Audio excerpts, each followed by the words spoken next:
তোহা সিদ্দিকী সাহেব অনেক সম্মান করি, ওনার একটু গায়ে লাগলো, ওনার ভাই যখন আমার জাহান্নামের কুকুর বললো তখন ওনার গায়ে লাগেনি।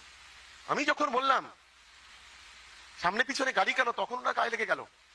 আমার একটা ছোট্ট মিস্টেক হয়েছে, আমি যেটা বলেছি ওই কমরেড আব্বাসকে, যদি তুমি যদি তোমার বাপে যদি জন্ম দিয়ে থাকে, এটা আমার মিস্টেক বলে আমি মনে করি। কথাটা আমার একটু কড়া হলো, আপনার ভালো না লাগতে পারবেন, আপনি বলবেন সিয়াসি কথা। এই নওশাদ সিদ্দিকী সাহেব মতন লোক একজনে খুন আছে, যদি এরকম লোক আপনি 10-20 জন অ্যাসেম্বলিতে পাঠিয়ে দেন তাহলে কি হবে আপনার সমস্যার জন্য? समझ में आ रही है मेरी बात? বুঝতে পারছেন এই সমস্যা কোথা থেকে পয়দা হচ্ছে, এই সমস্যার সমাধান কোথা থেকে হবে?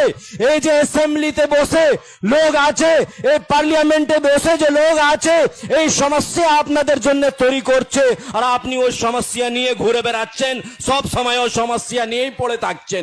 এই সমস্যা থেকে কখনো বের হবে না যতক্ষণ আপনি এটা সিদ্ধান্ত না নেয় কি আমাদের নুমাইন্দা অ্যাসেম্বলিতে যাবে, যতক্ষণ আপনাদের এই সমস্যা নেবেন না কি আমাদের নুমাইন্দা পার্লামেন্টে পৌঁছুক, ততদিন আপনাদের সমস্যার সমাধান হবে না।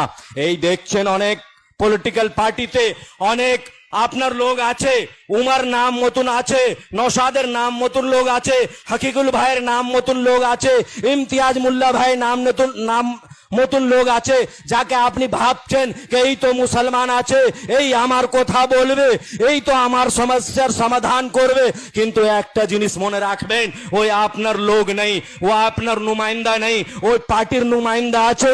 পার্টির যে সিদ্ধান্ত থাকবে সেই সিদ্ধান্ত থেকে ও 1 ইঞ্চি পিছনে যাবে না।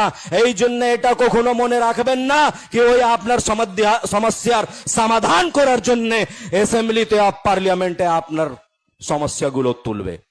এটা দেখতে পাচ্ছেন তো আমি যে কথাটা বলছি সঠিক আছে? আপনার সমস্যার সমাধানের জন্য কোন মিছিল মিটিং করতে হয় না, আপনার লোক আপনার কোথায় আপনার সমস্যা নিয়ে অ্যাসেম্বলি আর পার্লামেন্টে আপনার কথা বলবে, আপনার প্রতিনিধিত্ব করবে। এই সময়ে আছে আমি পলিটিক্সের কথা এই জন্য বললাম কি এসআই এর উপরে কথা এসে গেছে, ওয়াকফের উপরে কথা এসে গেছে, একই কথা বারবার যদি আসে তাহলে মানুষের মাইন্ডটা বোর হয়ে যাবে। এই জন্য আমি পলিটিক্সের ব্যাপারে কথা বলছি।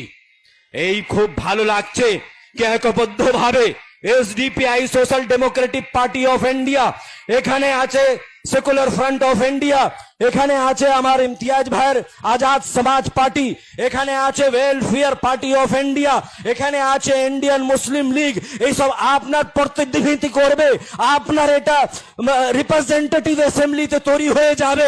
এটাকে কে করবে? এটা জনগণ যদি চায় তখনই এই সম্ভব হবে। যদি আপনি না চান কি আমার সমস্যা সমাধান হবে না, তাহলে আপনার কিছু হবে না, এরকমই মিটিল মিচিং করতে ধর্ণা করতে থাকবেন।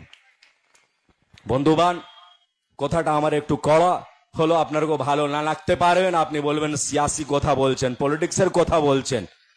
আপনি একটা বুঝুন कि बगैर सियासत के, बगैर पॉलिटिक्स के आप कुछ भी नहीं कर सकते।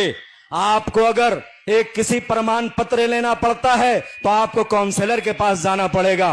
আপনার নলির যদি লুংড়া হয়ে যায়, পাড়া যদি লুংড়া হয়ে যায়, তাহলে আপনাকে প্রধানের কাছে যেতে হবে। কোন জিনিসের সার্টিফিকেট নিলে আপনাকে এমএলএ কাছে যেতে হবে। পলিটিক্সের সঙ্গে আমাদের সব সময় জুড়ে থাকতে হবে, এই জন্য আপনাকে এই সিদ্ধান্ত নিতে হবে। এই কথাটা আজকে আমি বলে আমার বক্তব্যটা শেষ করছি কি ওয়াকফ আন্দোলন যে চলছে এটাকে গ্রাস রুট লেভেলে পৌঁছাতে হবে আমাকে। যেরকম শামসুল মল্লিক সাহেব খুব গুরুত্বপূর্ণ কথা বলেছেন কি মসজিদ, মাদ্রাসা, কবরস্থান যত আছে তার পেপারগুলো ঠিক করার জন্য আজকে এখান থেকে বার্তা আপনারা নিয়ে যাবেন। দ্বিতীয় কথাটা এসআই এর উপরে যে কথাটা বলছেন, উনিও খুব গুরুত্বপূর্ণ কথা বলে দিয়েছেন কি এসআই এর জন্য খুব ভয় করার দরকার নেই, কিন্তু কাগজপত্র ঠিক করে রাখতে হবে। সবাইকে পাসপোর্ট, আধার কার্ড, জমিনের দলিলগুলো এইগুলো ঠিক করে রাখতে হবে। এই বলে আমার কথাটা শেষ করলাম। আখির আওয়ানা আলহামদুলিল্লাহ রাব্বিল আলামিন। অসংখ্য ধন্যবাদ উমার ওয়াইজ সাহেবকে। এবার আমাদের সামনে